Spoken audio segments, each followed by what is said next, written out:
everybody, and welcome back to my anxiety channel on YouTube. My name is Ryan M. And yeah, this is our second week of videos on my anxiety channel. I'm kind of late on doing this, mostly because my anxiety, and today's video is going to be talking about how anxiety affects my day-to-day life. So yeah, if you like this video, you find it helpful, you think it might help someone, you want to share it, don't forget to smash the like button, hit subscribe, and hit that bell for notifications so you can get notified about all my videos. I'm going to be posting 3 times per week. I'm trying to stick to Monday, Wednesday, Friday, but we're already a weekend and it's not going like that, mostly because my anxiety interferes with a lot of stuff. So yeah, so let's get into it.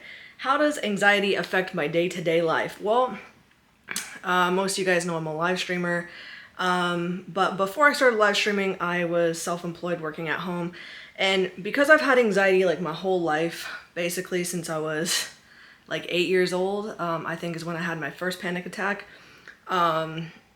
It's really hard to work for a lot of companies where you can't just call in if you're having a bad day or call in and say you're going to be late, because a lot of companies, they will fire you for things like that. So I have learned to be self-employed for the last, I keep saying 12 years, but I think I've been self-employed now for the last 15 years, or 14 years. And so even before TikTok live streaming, I was self-employed, everything from house cleaning, dog walking, running an online business, you know, and I would do odd jobs too. Like I worked at Ralph Lauren for a little bit. I did other things. So, I find it's really hard to sometimes like work for certain places that don't understand anxiety, and that can be really challenging. So my heart does go out to those people that feel like they have to go to work every day and don't know what to do about it because probably their boss doesn't understand, or, you know, things like that. Just so you guys are aware, because maybe not everybody does know this, but there are companies out there that do understand mental health, that do have flexible hours, that do have leniency in policy for people with mental health issues. So if you work somewhere and it's not working out for you, or you feel like you're gonna lose your job, or your boss doesn't understand, I would start looking for something that's more secure, that where your boss might be more understanding and more lenient in terms of any struggles that you have with mental health. That's one factor. For me personally, this last year has been a really hard year. My first 2 years of live streaming, I was good. I showed up to work on time. Everything was fine. But then my wife and I started going through a hard time with everything that's been happening the last year and a half with us. I'll get into that on a later video. But basically, so for the last year, it's been really difficult showing up to work on time every day. Staying live for the same amount of time every day, not pushing the same hours that I used to, taking more breaks than I need to, because, you know, if you have anxiety, you know that it's important to take breaks. And I honestly have never really taken a break up until this last year. And it's really taught me how important it is to listen to your body and take breaks as you need them, not to overwork yourself. But if you think about what panicking for 12 hours a day can actually do to somebody, it can cause severe exhaustion, body aches, muscle aches, things like that. So yeah, if the video cuts off, I might have to do a part 2, because I think the battery in my camera isn't even charged. I have really bad ADHD, so sometimes I don't forget to charge my camera.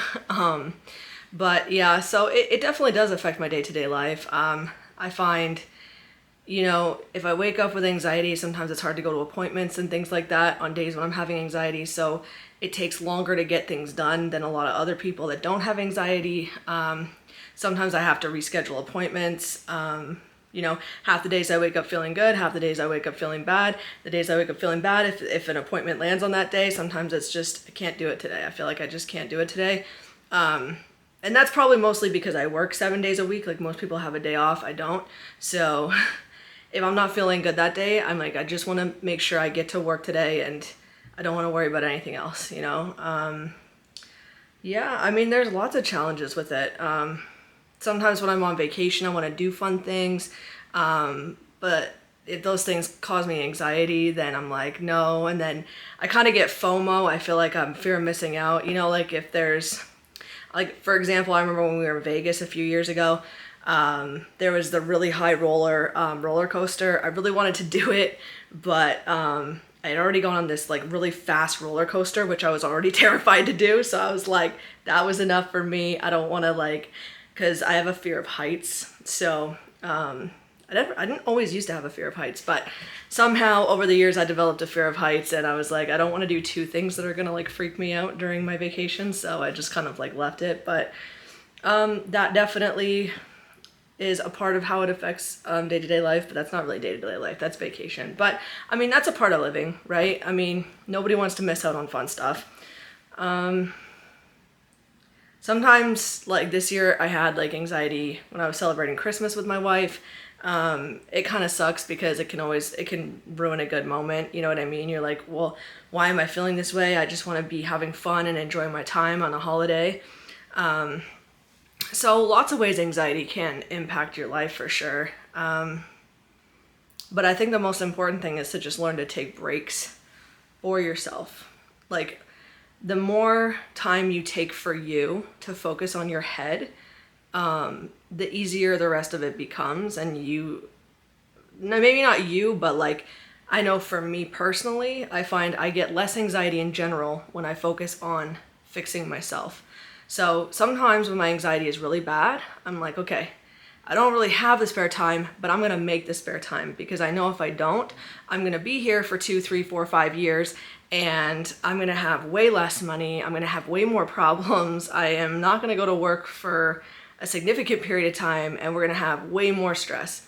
So, you know, even if you feel like you don't have the time, it's really important to make the time to figure out how to help yourself, how to calm yourself, what works for you, what doesn't work for you. And yeah, taking breaks. I think that really helps.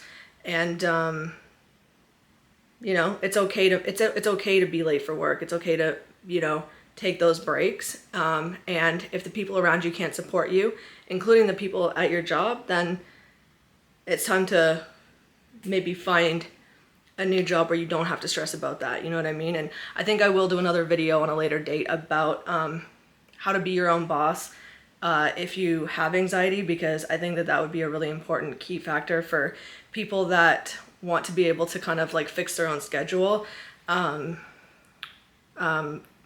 for, you know, for mental health days, I guess. So yeah, I don't know. I hope this video helps. One of my viewers in my live streams wanted to know my day-to-day life on anxiety. If you have any follow-up questions, please leave them in the comments. I hope this answered. It is 3:30 in the morning. I was having anxiety today, so I tend to film late at night because that's when my anxiety is the calmest. It must be like really, really weird, but I like to work later on in the day because I have less anxiety in the day, and I like to film later at night when I'm totally calm. So, which isn't always the case. Sometimes I do have really bad anxiety at nighttime. I am feeling pretty calm right now, but I was feeling kind of anxious earlier, so I wanted to make sure I was good to go for the video.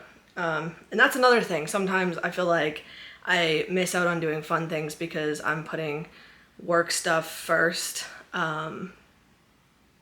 because I have to put it off because I'm having anxiety, so it creates less downtime, like proper downtime. But yeah. Yeah, if anybody has any questions, please put them down below. If you have any more ideas for upcoming videos, let me know. I do have another idea for a video later this week that I do want to hit on.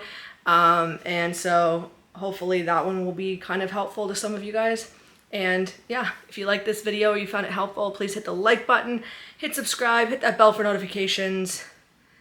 And I'm going to do a better job at writing out a more detailed plan for my videos. I want to do a more in-depth research and plans for my videos. May not happen right away because of my anxiety, but I'm going to do my best to start doing that in the next couple of weeks going forward. So yeah, please let me know of anything else in the comments, and I'll see you guys next time.